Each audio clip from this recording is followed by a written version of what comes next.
எல்லாருக்கும் வணக்கம்.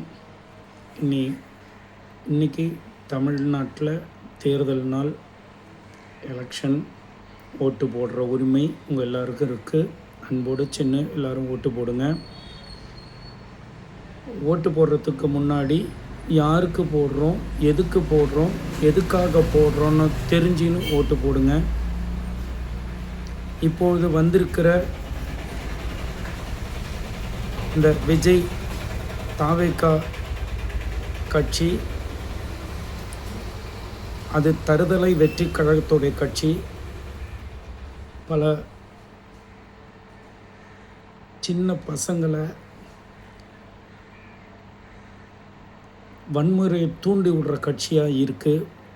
வீடியோ போட்டு சின்ன பசங்க மனசை கெடுத்து அந்த பிள்ளைங்களுக்கு உலக அறிவு என்னன்னு தெரியாது, விற்கிற விலைவாசி என்னன்னு தெரியாது, யார் கரண்ட்டு கொடுக்குறாங்க, யார் கேஸை கொடுக்குறாங்க, யார் நமக்கு நிதி கொடுக்குறாங்க, எந்த நிதியில் நம்ம படிக்கிறோம், எப்படிப்பட்ட வாழ்க்கை நம்ம வாழ்ந்து கொண்டு இருக்கிறோம், நம்ம அப்பா அம்மா என்னென்ன கஷ்டப்படுறாங்க, நம்ம தாத்தா பாட்டி என்னென்ன கஷ்டப்பட்டாங்க, நம்ம முப்பாட்டி என்ன கஷ்டப்பட்டு கொண்டு இருந்தாங்க என்ன தெளிவே இல்லாத சின்ன பிள்ளைங்களை சிறுவர் வன்கொடுமை சட்டத்தின்படி விஜயை கைது செய்து அந்த கட்சியை தேர்தல் ஆணையம் தடை செய்ய வேண்டும்.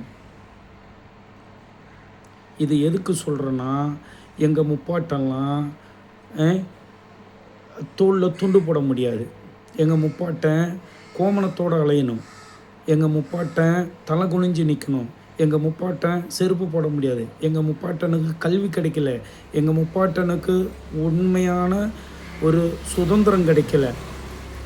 அப்படிப்பட்ட நாட்டில் இந்த 2 திராவிட கழகங்களும் போராடி பல சட்டத்திட்டங்களை உருவாக்கி தமிழ்நாட்டு மக்களுக்காகவும் கீழ் தரத்தில் இருக்கக்கூடிய மக்கள் எல்லோரும் படிக்கணும், எல்லாம் நல்லா வளரணும், வாழணும், அவங்களும் சக மனிதர்னு சொல்லி போராடி 75 வருஷம் போராட்டத்திற்கு 75 வருஷம் போராட்டத்துக்கு பிறகு கிடைத்து கொண்டிருக்கிற சுதந்திரத்தை பறிப்பதற்கான வந்த ராட்சசன், இந்த நாட்டுடைய தமிழ்நாட்டுடைய ராட்சசன், மிருகம். இந்த வீடியோ பார்க்குறவங்க விஜய்க்கு சப்போர்ட் பண்ணலன்னு ஒன்றும் சொல்லாதீங்க. என்ன அறிவு இருக்குது அவனுக்கு, என்ன தகுதி இருக்குது அவனுக்கு, என்ன தகுதி இருக்குது, நல்லா யோசனை பண்ணி பாருங்கள். அவனுக்கு என்ன தகுதி இருக்குது? சினிமாக்காரன் இல்லாத வேற என்ன தகுதி இருக்குது? என்ன தெரியுது அவனுக்கு? பொலிட்டிக்கல் எங்கன்னு தெரியுமா, என்னன்னு தெரியுமா? 6 சிலிண்டர் கொடுக்குறேன்றான். 6 சிலிண்டர் எப்படி கொடுக்க முடியும்? மக்களை யோசனை பண்ணி பாருங்கள்.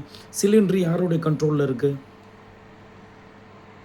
பெட்ரோல் யாருடைய கண்ட்ரோலில் இருக்குது? இது கூட தெரியாத சின்ன விஷயம், இது கூட தெரியாத ஒரு தற்குறி தான் விஜய். அவனுக்கு ஓட்டு போட சொல்லி சின்ன பசங்க பல குடும்பங்களில் வீடியோ எடுத்து போட்டுருக்குறாங்க. பேரண்ட்ஸு பெருமையாக வேறு போடுறாங்க. சட்டப்படி அது தண்டனைக்குரிய வீடியோக்கள். அந்த குடும்பத்திலலாம் தேர்தல் ஆணையம் நினச்சா அவங்கள கைது பண்ணி உள்ளே வைக்கலாம். தேர்தல் ஆணையம் செய்யுமா? அப்படி செய்யணும். அப்போ தான் இந்த மாதிரி பல படித்த முட்டாள்கள் இது மாதிரி தப்பை செய்ய மாட்டாங்க. நீ ஓட்டு போடுறது ஒரு ரகசியமாக வச்சுக்கணும். நீ இந்த ஆளுக்கு தான் ஓட்டு போடுறன்னு எப்படி நீ வீடியோ போடுவ? ஒரு தனி மனிதனுடைய உரிமையை, சுதந்திரத்தை பறிப்பதற்கு நீங்களாம் யார்?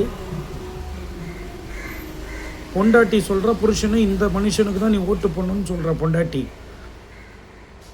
சின்ன பிள்ளை சொல்கிற அம்மா அப்பா கிட்ட சொல்லி இந்த ஓட்டு போட சொல்லுன்றா. அது யார் கொடுத்தது அந்த இது? அப்போ ஒரு குடும்பத்தில் ஆணும் பெண்ணும் இருந்தால், கணவனும் மனைவியும் இருந்தால், தாத்தா பாட்டி இருந்தால், அம்மா அப்பா இருந்தால், யாருக்கு என்ன ஓட்டு போடணும், எப்படி போடணும் அப்படின்ற அவங்கவுங்கள அனுபவம், சுய புத்தியோடும் சுய நினைவோடும் தான் ஓட்டு போடணும். இது என்ன வன்முறையை தூண்டி விடுறது? இது தமிழ்நாட்டுக்கு கேடு. தமிழ்நாட்டுக்கு மட்டும் இல்லை, இந்தியாவுக்கே கேடு. இவர் செய்கிறத தான் பிஜேபிக்காரங்க செய்கிறாங்க, விஜய் செய்கிறத தான் பிஜேபிக்காரங்க செய்கிறாங்க, விஜய் செய்கிறத தான் திமுககாரங்க செய்கிறாங்க, விஜய் செய்கிறத தான் அதிமுககாரங்க செய்கிறாங்க. இப்போ எல்லா கட்சிக்காரங்களும் ஒரே மாதிரி இருக்கிறீங்களே ஏன்? இந்திய மக்களே, உங்களுடைய சுதந்திரம், உங்களுடைய கடமை ஓட்டு போடுறது. யாரோ ஒருத்தன் வந்தான், ஏதோ சொன்னான், அவன் சாதிச்சிருவான், மாற்றம் கொடுப்பான்னு நீங்கள் ஏமாந்து உங்கள் தலையில் நீங்களே மண்ணள்ளி போட்டுக்காதீங்க. பார்த்து யோசனை பண்ணுங்கள். 52 பேர் மரணப்பட்டு இருக்கும்போது கூட அவன் வந்து பார்க்கல, பனையூரில் கூப்பிட்டு வச்சு பேசிக்கினான். அப்போ என்ன, தமிழக சட்டமன்றத்தை எடுத்துன்னு போய் பனையூரில் வைப்பான அவன்? அதை கேள்வி கேட்குறதுக்கு ஏன் ஒரு மனுஷனுக்கு கூட யோகியதை இல்லை? என்ன இல்லை? படிச்சிருக்கிறீங்கல்ல, உங்களுக்கு கல்வியை வாங்கி கொடுத்துருக்குறாங்கல்ல, எத்தனை பேர் அதுக்காக உயிர் தியாகம் செஞ்சுருக்கிறாங்க.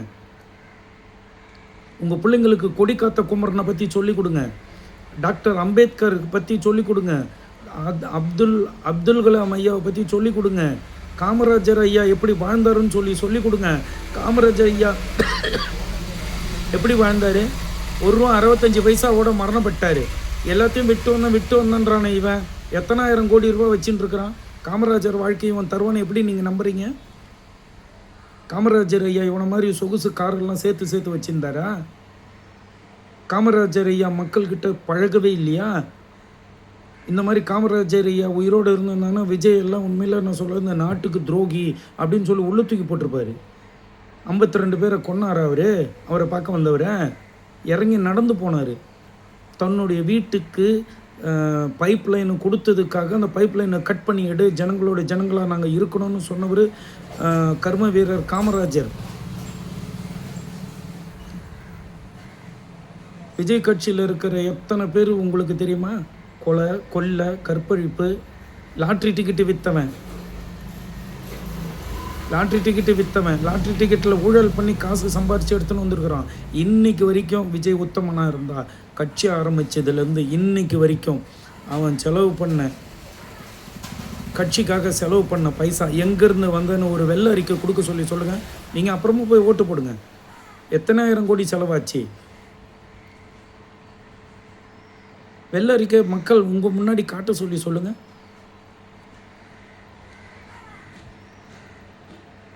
அதெல்லாம் காட்ட மாட்டான். ஏன் தெரியுமா? அவனே 1ஆம் நம்பர் ஃப்ராடு. அவங்க அப்பங்கிறான் பாரு SSC, அவன் அதுக்கு மேலே ஃப்ராடு.